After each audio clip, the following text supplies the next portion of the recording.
But this movement that has swept the nation, it's a social contagion very similar to the contagion that I was in of anorexia. But the difference is that we're affirming the lies that these girls are believing. And whether it's on their gender or anything else, the lie of the media is you are not enough the way that you are. Women are currently being erased in culture, and I want to amplify their voices and share their stories.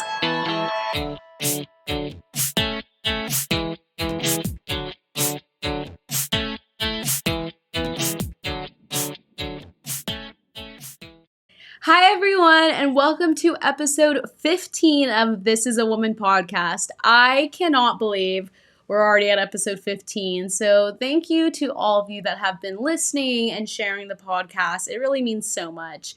But this week we have Jennifer Strickland.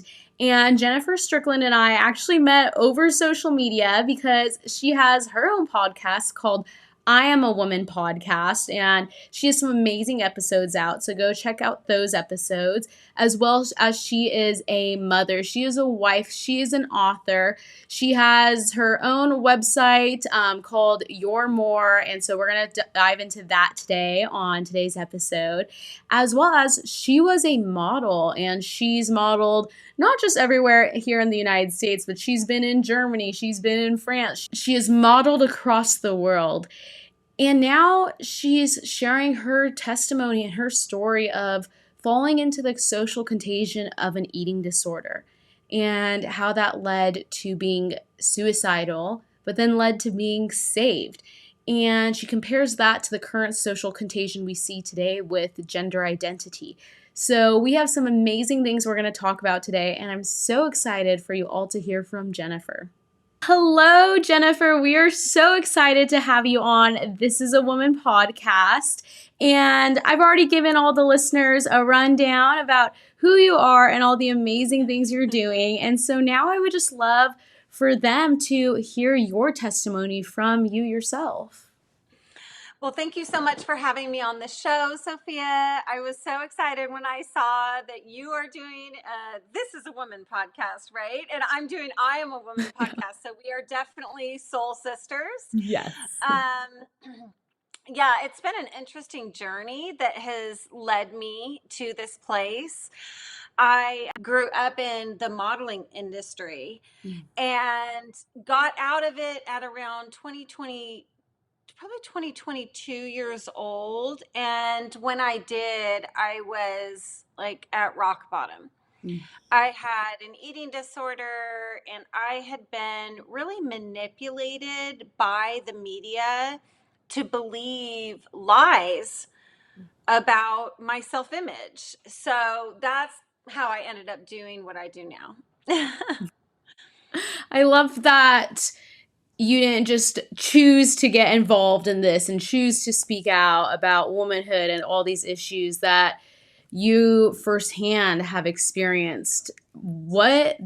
There's amazing things about being a woman, but the hard parts about being a woman and they take in what people have to say about us and sometimes care about, sometimes we care about the outside more than the inside. And so can you kind of share maybe about some of your experiences of when you were modeling and kind of how you got yourself out of being at that rock bottom that you hit?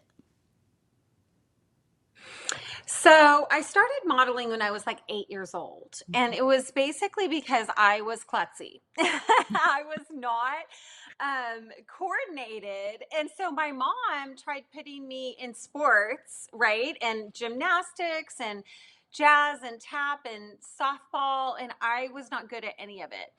And there was a little modeling class in my town that was doing like a little charm school for girls. And she thought, okay, well, this will help my daughter with her self-image and it'll help her to stand up straight. And I was obviously going to be tall and I was hiding my height. And so that's how I first got involved. And then at 15 years old, I did my first TV commercial and I lived in California, I lived in San Diego, and I started going up to Los Angeles and competing with all of the other girls and seeing, thousands and thousands of girls, trying out for like a Pop-Tart commercial or like a DoorDash campaign. And I started doing that, and it's just the business is completely external. And obviously, and I knew that. But I think over time it just began to eat away at me because I was always looking at the other girl and trying to figure out, well, what's wrong with me? Why did they narrow it down to two girls and she got the job and I didn't? Or later on, I moved to Europe at 17 years old. As soon as I got out of high school, I signed a modeling contract with Ford Models Los Angeles and Ford New York, and I went over there and worked in Europe. I worked in Paris and Greece and Australia and all over the United States, Miami, Paris, I can't remember what I just said, Paris, Athens, all the Munich, Germany, a bunch of different cities around the world. And I found that the girls were actually sick for affirmation. That was the main thing that I saw and that I ended up experiencing even when I graduated from college. I was living with Vogue cover models, and I myself was doing the runway for Giorgio Armani over in Europe. I starved myself to do the runway. I absolutely had to become anorexic in order to do the runway. And I was really an unusual girl because I went to college and everybody else quit, for modeling because you have to be young. But I had an academic scholarship. I always wanted to be a writer. I wanted to get into broadcasting, and I wrote down like all the experiences that I had just living with girls with wicked bulimia, anorexia, crazy diets, and the entire thing was, how can I measure up to the image the media is giving me right now? And back when I was modeling, anorexia was the social contagion of our day, and I didn't think I would ever succumb to that, but I had to, because in order to be successful on the runway, I had to start myself. And so it was shortly after I started doing the Giorgio Armani shows that I became really suicidal. I was using, drugs and alcohol. I had also been exploited in the modeling industry over and over again. There were, both. What's crazy is that it was both men and women in the modeling industry that treated the girls like we were just, props. And the word for model is les mannequin. And in French, when you're in Paris, you're les mannequin. That's what you are, is a mannequin. And over time, I felt like, Sophia, like I had a voice. I knew that I had value, and that it wasn't, if you can get these lip injections, or other girls were getting breast implants, or people were saying, you need to lose weight here, or you need to gain weight, or whatever it is. And no matter what I did externally, it didn't change sort of that hole that was in my heart that really needed to be dealt with. And by the time I left the business, my self-image was so destroyed. And people would think, well, that's ridiculous. Like, you're in the modeling industry. Like, how can that be? But even though I was a busy working model, and in a way I was, I was not a household name, but I was successful in the sense that I was in magazines and TV commercials and music videos and all of that on a regular basis.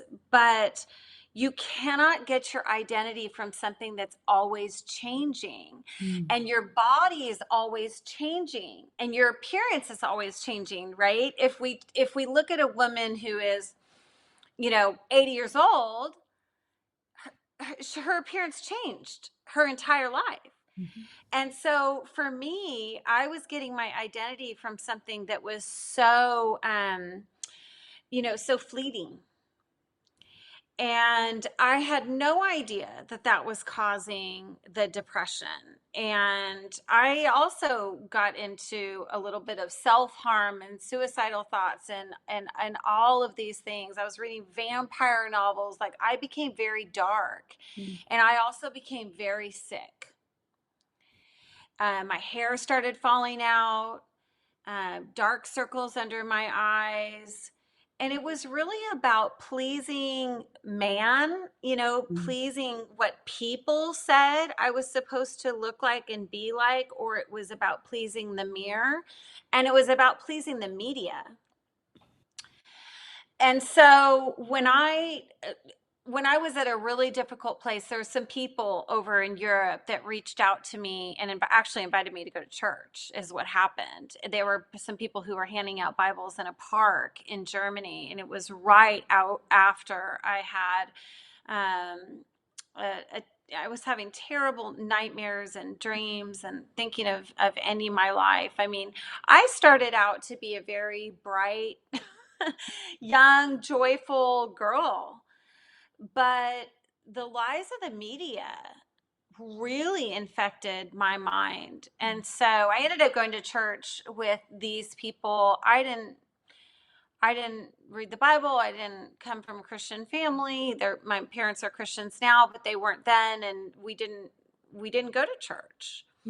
I didn't know anything about Jesus. I didn't know anything about God. And these amazing, super patient, and loving, kind people looked beyond the suffering girl on the exterior. They could see that I was suffering. I was skin and bones. My skin was breaking out, which is a death sentence for a model. But the hormonal changes in my body from the anorexia were really showing up on my face. And they looked in my soul, they looked into my eyes, and they saw that I was lost and that I needed help. Whereas in the modeling industry, everything is outside in. Mm-hmm. Let's fix the makeup. Let's give her some antibiotics for those pimples, right? Let's get her some sun. Let's get her a tan, right? Or whatever. And so because of that, nothing worked. I mean, none of that stuff works. Nothing that goes outside in ever works to heal the human heart. Which I think that is such a hard thing for women and girls to grasp nowadays, especially with social media, with Instagram and TikTok and all of that. You are constantly, first of all, you're seeing yourself with all these different filters on that completely distort your face, and like they make your nose look smaller, your face look skinnier, all these different things. So you're not even putting out there who you really are. You're seeing that very common with like 13-year-old girls. And then they're putting these pictures out hoping to get tons of likes and comments and telling them how beautiful they are. And Right. when they don't get that, you see them sometimes take down the post, or they don't Sure. feel affirmed. And it's so heartbreaking that nowadays, I mean, we all do it. We all want to be affirmed by how we look and how our hair looks and our Sure. outside, but we've lost sight about the importance of the inside. And it sounds like that's something you really went through and walked through, that of someone had to come into your life and step into your life and pour into your soul, and not just your outside, your external side. Absolutely. And looking back, I think I did have body dysmorphia Mm. because even when I was at my lowest weight, I mean, my thighs were the width of my forearms Mhm. now when I was doing the Armani shows. Um, but I couldn't see. I could not see Mhm. that nothing I did on the outward was ever going to heal that little girl on the inside that was just looking for affirmation. And the interesting thing is, back then, we did not affirm lies that girls believed about their bodies. I Mhm. mean, My first book, Girl Perfect, I talk about my eating disorder. I talk about body image. I help girls understand now that, your body is sacred and it's connected to the soul. It is connected to the soul. What happens to the body happens in the soul, which is why when a girl is raped or sexually abused, there is a soul hunger to be healed. And so in the beginning, when I began teaching on body image and self-image and beauty and helping girls find their gifts and their talents, because the thing is, your gifts and talents will grow stronger with time, right? But your outward appearance is always going to change, always. So, I'm 51 years old now. I left the modeling industry, I don't know what it was, 25, 30 years ago. But back then, the lies that the girls believed were the same. I am only as good as what other people do to affirm me as good. And so when when this movement came out, I had been teaching body image and, healthy sexuality, healthy self-image for like 15 years. And I'm in ministry, I teach girls to try to look at them, see themselves through God's eyes. Or I'll speak at public schools, women's prisons. I do a lot of that.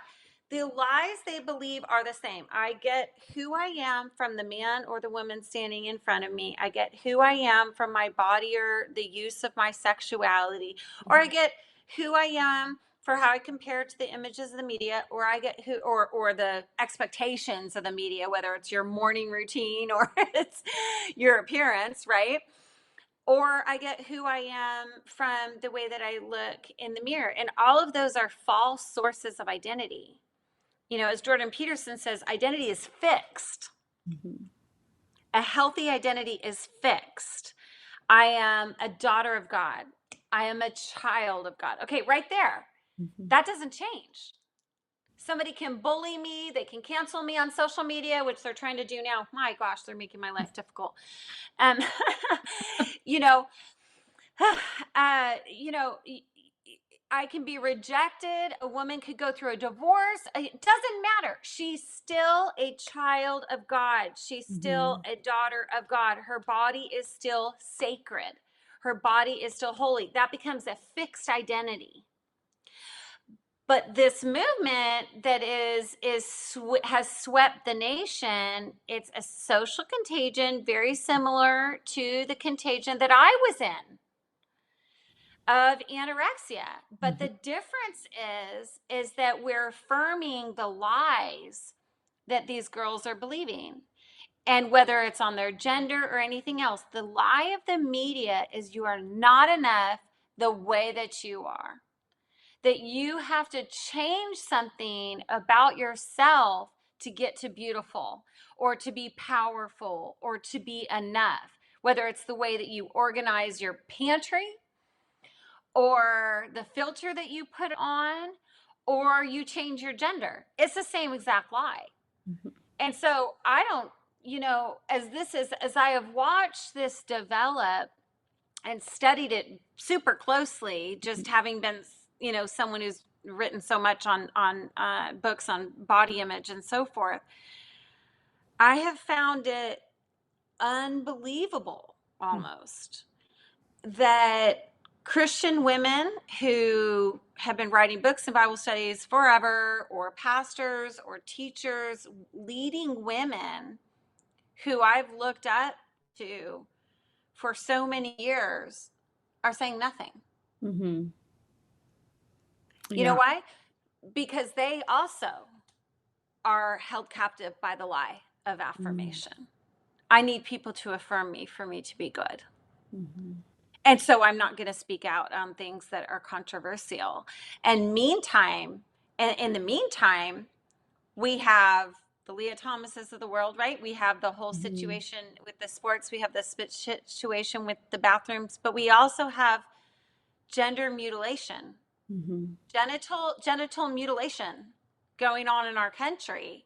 And I don't understand how anyone who is a spokesperson for young people cannot be on the front lines of this movement. And so that's where I am. That's what I'm doing.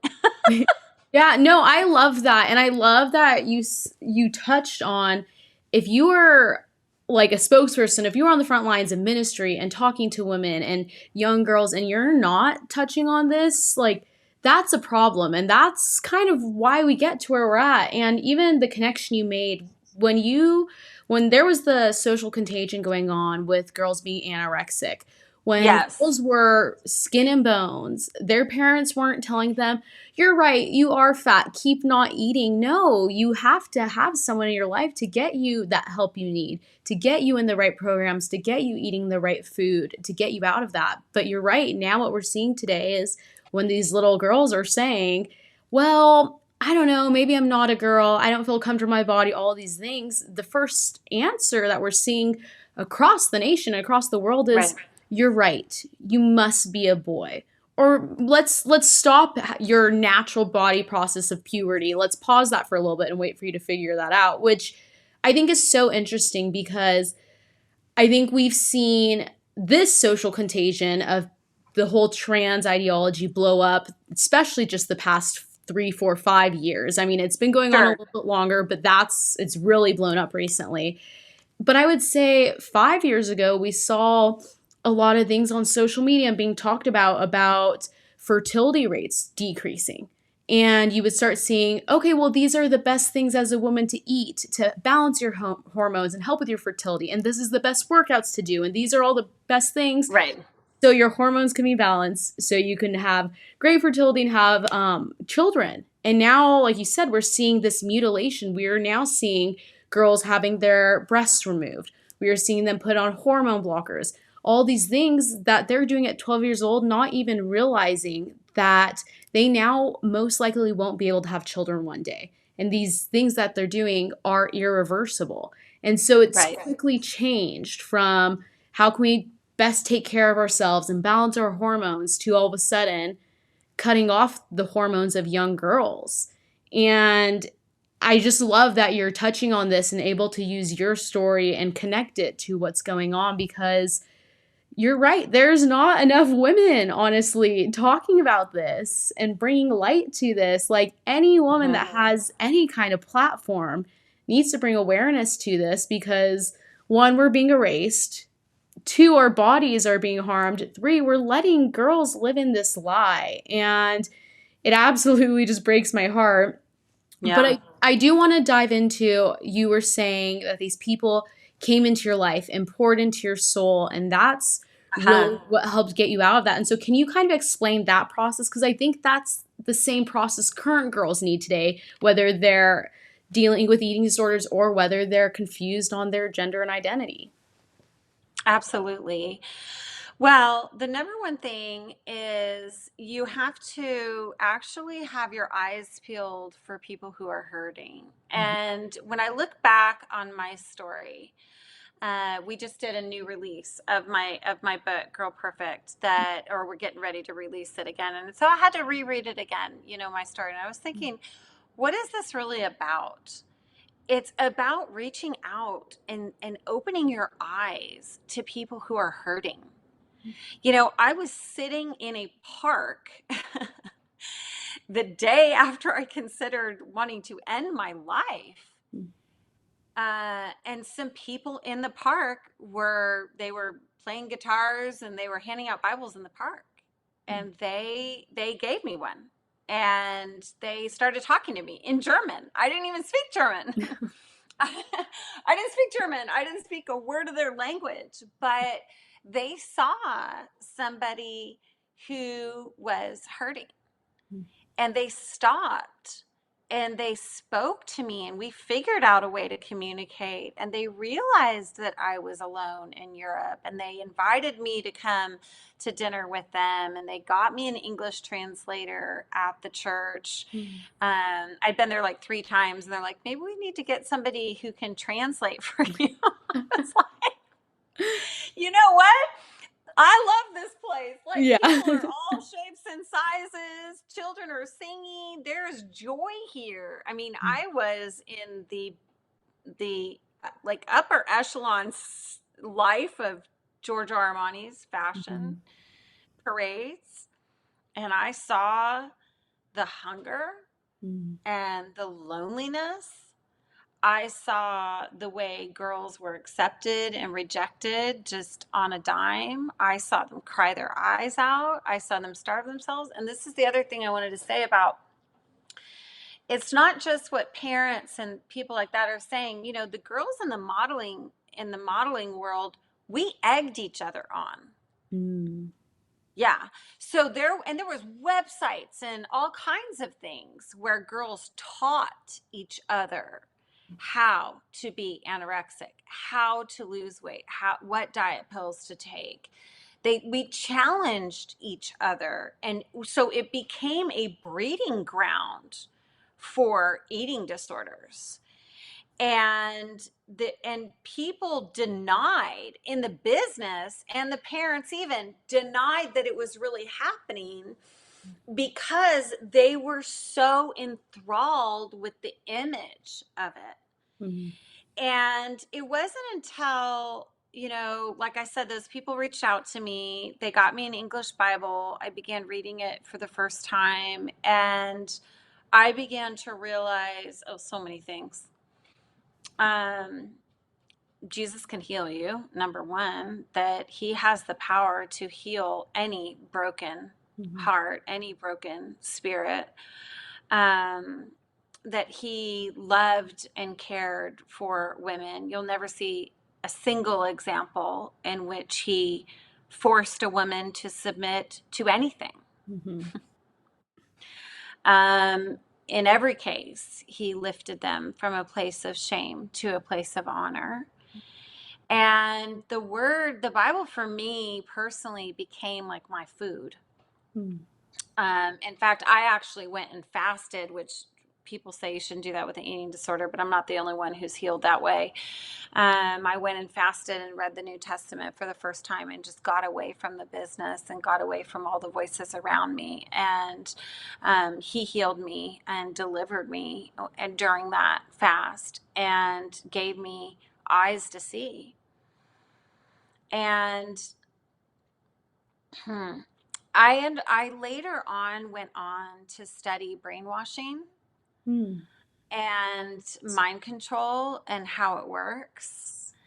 And so I come to this issue of what's happening in the world with a sort of unique perspective, because I was in a social contagion.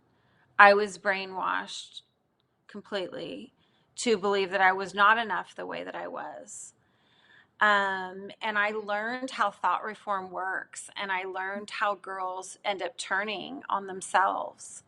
And so I'm concerned. But I think that not only do the women need to be speaking, the men need Mhm. to be giving the women the microphone. And I don't think it's helpful in churches all across America that women never speak to the congregation about the things that are on our hearts, Mhm. in many of them. And so, I've had an opportunity to speak all over the place. You're using your voice to speak into the family. The women need to have a voice. We understand what it is to turn against our own bodies Mhm. and to hate what we see in the mirror. Jesus really is the answer. But the other part of the answer is truly just caring Mhm. about these kids and creating an environment where these kids can just be known and tell their stories without judgment. And, I think that's kind of where the church culture has gotten it wrong when it comes to the LGBT movement. Is somehow the church has gotten a reputation for thinking that one sin is greater than the other. Yeah. And when I was that girl, nobody was calling me out on my sexuality or my choices, or they were just wanting to know me. Mm-hmm. And they were wanting to know what was in my heart. And they were kind to me. And it was the kindness of those people who took the time to look into the eyes of a depressed, hurting girl that really changed my life. And I think that we need to be doing that. Yes, we need to be speaking on a national scale. We need to be speaking in schools and churches all over this country. And we need to put a stop to this madness, 100%. But that also happens one daughter at a time and one son at a time. And it's going to take a lot of listening and a lot of loving for these kids to really understand that we know the one thing that's really going to fill them and really going to heal them is that a relationship with God. Mm-hmm. And I love how you touch in, like, it is going to take one daughter and one son at a time, because all these kids that are struggling, they can go sit in a room and hear someone speak to thousands of people, and they're just one of the thousands in the room, and they Right. might feel a little bit like, yeah, that relates to me, but like you said, we need to listen to them. They want someone that can come into their life individually and see them as an individual and hear from them and be able to share to this person about what they're struggling with and what they're going through. And then, Yeah. like you said, it all goes back to God. I think right now we're seeing from eating disorders, the social contagion of that, to now the social contagion that we're seeing of the trans ideology, is that every generation, every day, every time there's a social contagion, people are just looking for, who am I really? Who am I, and how can I be Right. affirmed? And that just goes back to God of, like you said, you are a daughter of Christ. You are a son of Christ. You are made perfectly in his image. And I think there needs to be a better job, especially at the church and in Christian households, of parents talking to Mm-hmm. their children, and pastors, whether they're in the junior high service or the high school service, just really drilling into these children that you are made perfectly, and Mm-hmm. God loves you no matter what, no matter the Mm-hmm. sin, and that you are, again, you're made perfectly in his image. And so once you start really taking that in of, no matter what I look like, no matter what other people think of me, my creator loves me and I'm made in his image. That's such a powerful thing. Those are just so easy 1-2 liners, but children don't hear them enough. Young girls don't hear them enough, and that's what's leading to, well, if I do this, maybe I'll be a little bit more perfect. Or if I look like this, maybe I'll be loved a little bit more.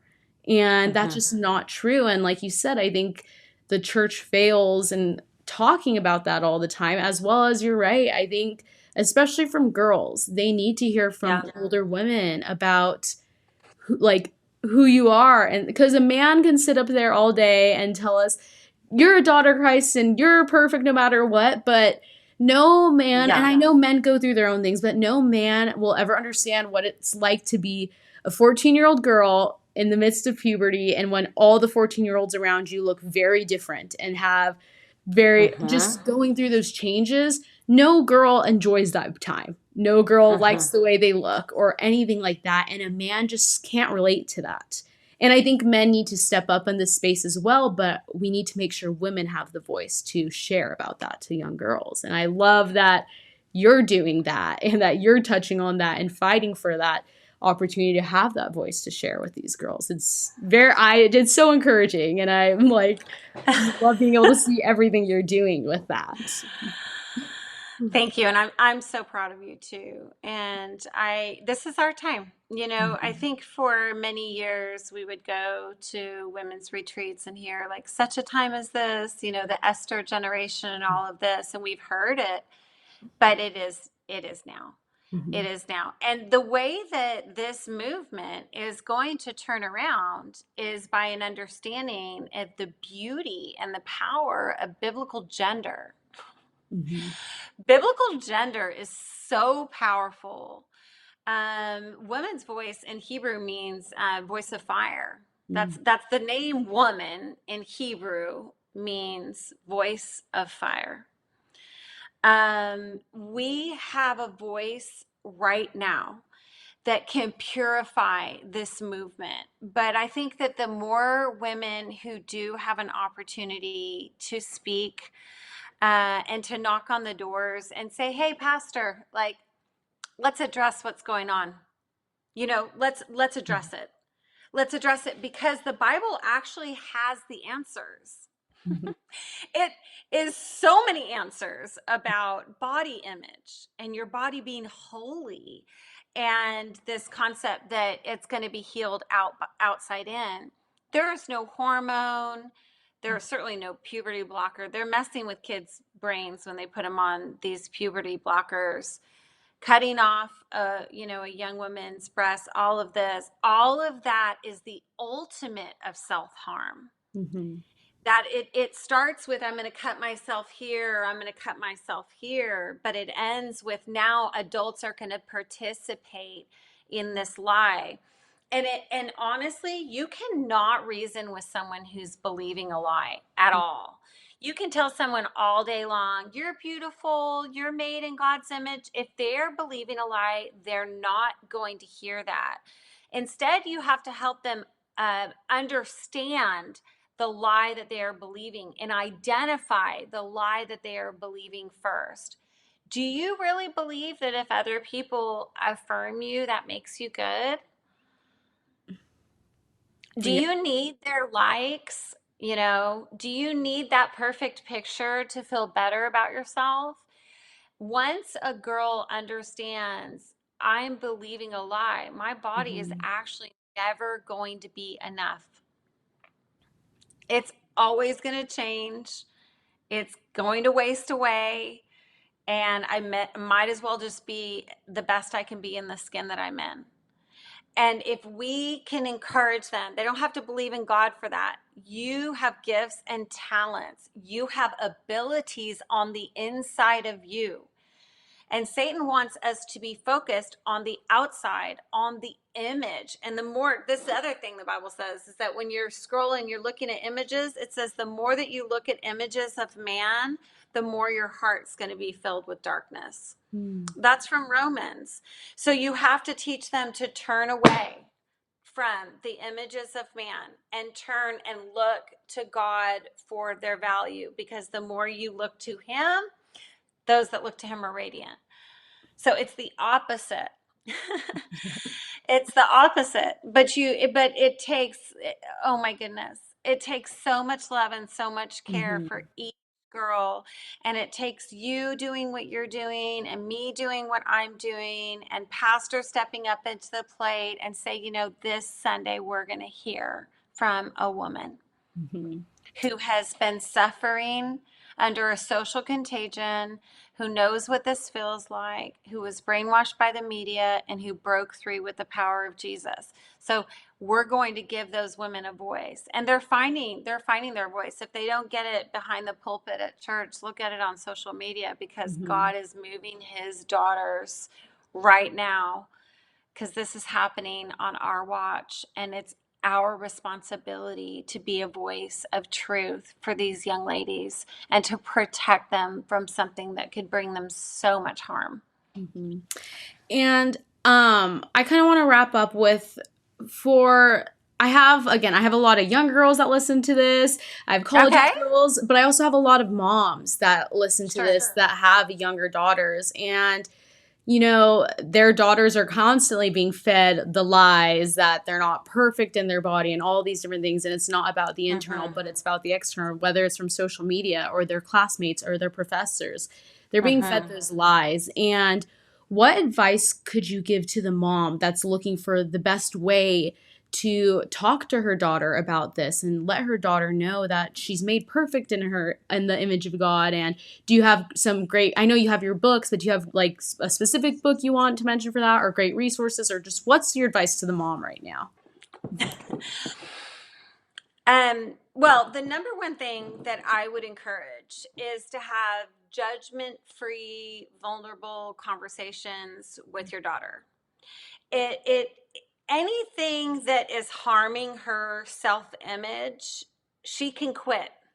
And I think this is one of the things that was so difficult for my mom and for me, because I built this life in the modeling industry and I was afraid to tell the truth of how I was really feeling, because everyone really was like obsessed with the image of it, including me.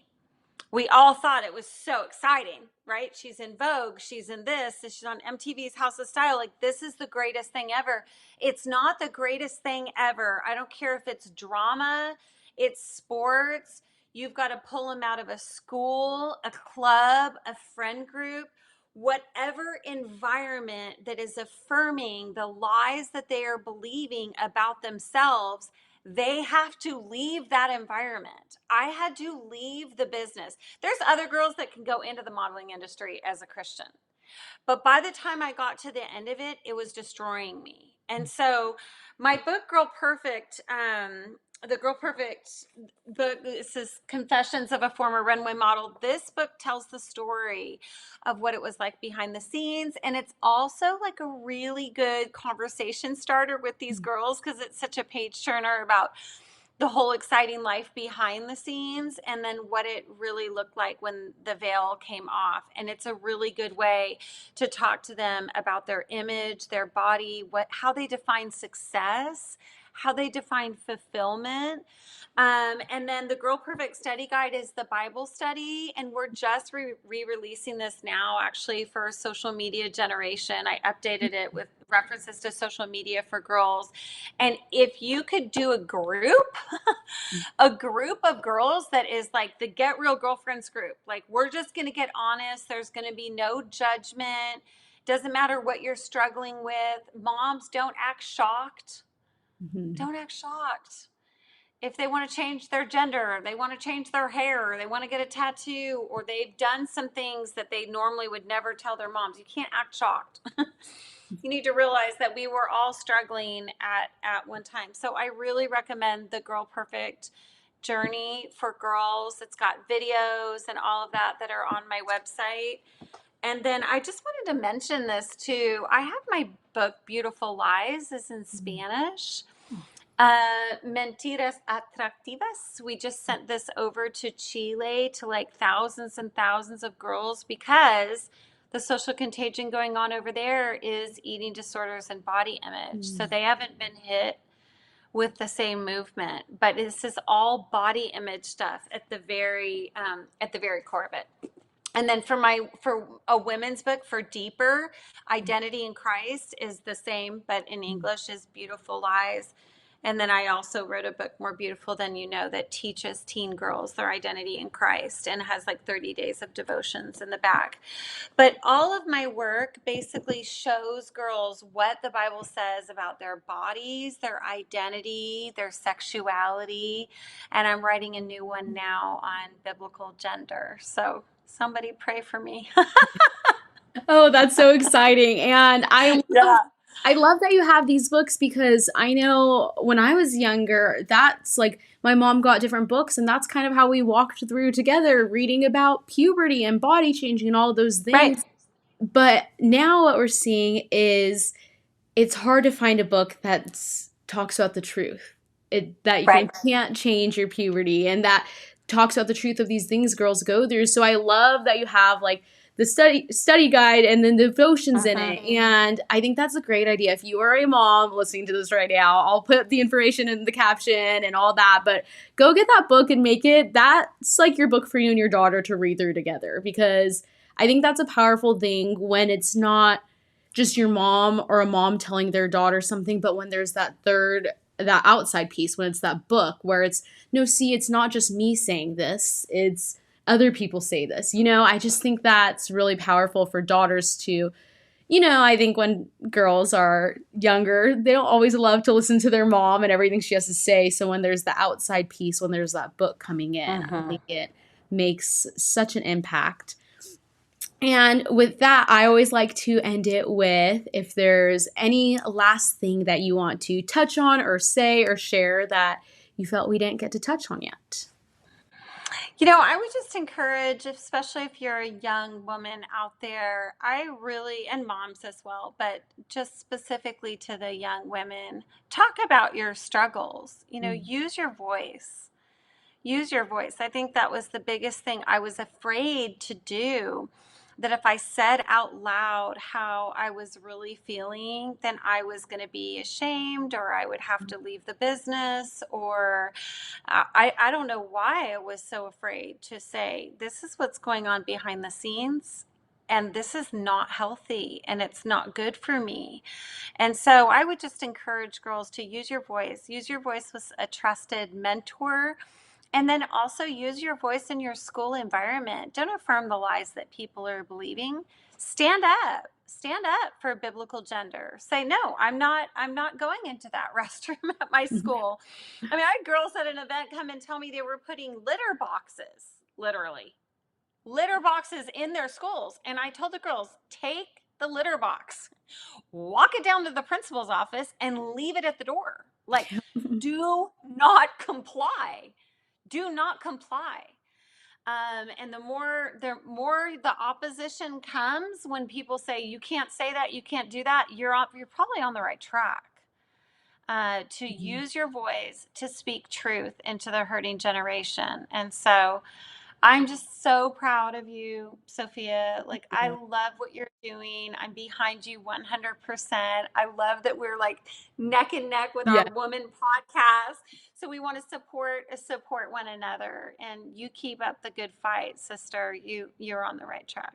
Well, thank you so much, Jennifer. And like I mentioned earlier, but just a reminder for all those listening, go check out Jennifer's podcast, I Am a Woman podcast, and her website and all of that. I will have it all linked below, but check it out. I mean, I'm like constantly looking at your stuff to just get like inspired and motivated and hear from someone that's speaking truth. That's what girls need nowadays. And so thanks so much, Jennifer, for being on today, and I'm so grateful for everything you're doing. Thanks so much. I am so grateful for you too, and we're going to run this race together. Thanks a lot.